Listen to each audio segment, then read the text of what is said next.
Тема «Мировая душа». Очень кратко. Как указывал Джордано Бруно, душу и жизнь можно найти во всех вещах. Она упорядочивает и контролирует материю повсюду. Мировая душа – это философская концепция, которая постулирует внутреннюю связь между всеми живыми существами, предполагает, что мир наделен душой, укорененная в древнегреческой и римской философии. Основная идея данной концепции гласит следующее. Мировая душа наполняет космос жизнью и разумом. Само понятие «мировая душа» анима мунди оказало влияние на различные системы мысли, включая стоицизм, гностицизм, неоплатонизм и герметизм. Также можно сказать, что мировая душа – это религиозное и натурфилософское понятие. В основе его лежит идея аналогии между всем космосом и отдельным живым существом, в особенности человеком. Говорят, что Вселенная как макрокосм структурирована аналогично человеку микрокосму. Предполагается, что трансцендентная душа является принципом жизни и движения для обоих, подобно тому, как индивидуальное живое существо представляется имеющим душу и одушевляемым ею, космос мыслится как живой организм, наделенный собственной душой.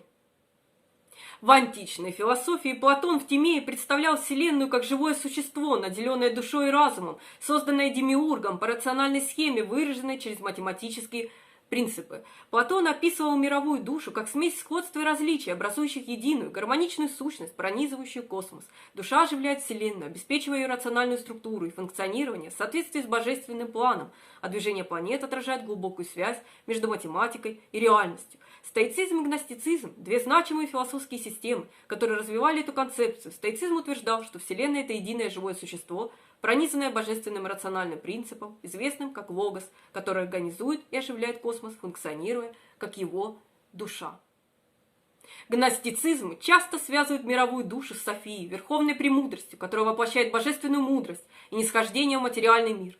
Гностики верили, что эзотерическое знание может помочь выйти за пределы материального мира и воссоединиться с божественным.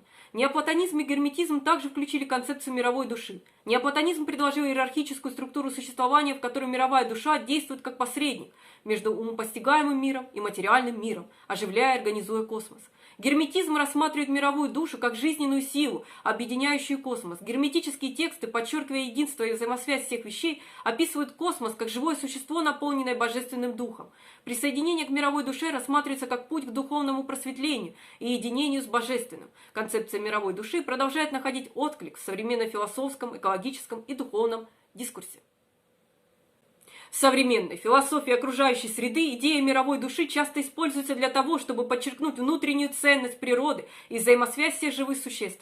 Экологи проводят параллели между древней концепцией и современными целостными подходами к экологии. Гипотеза Гея утверждает, что Земля функционирует как саморегулирующая система, тем самым она отражает идею мировой души, оживляющей и организующей космос. Этот целостный взгляд предполагает, что признание Земли как живого существа может способствовать более глубокой экологической этике и чувству заботы о планете. Многие философы исследовали феноменологические аспекты мировой души в контексте чувственного опыта и восприятия. Например, философская работа Дэвида Эбрама подчеркивает одушевленные качества природного мира, предполагая, что признание чувствительности Земли может способствовать более глубокому экологическому осознанию и чувству родства со всеми формами жизни.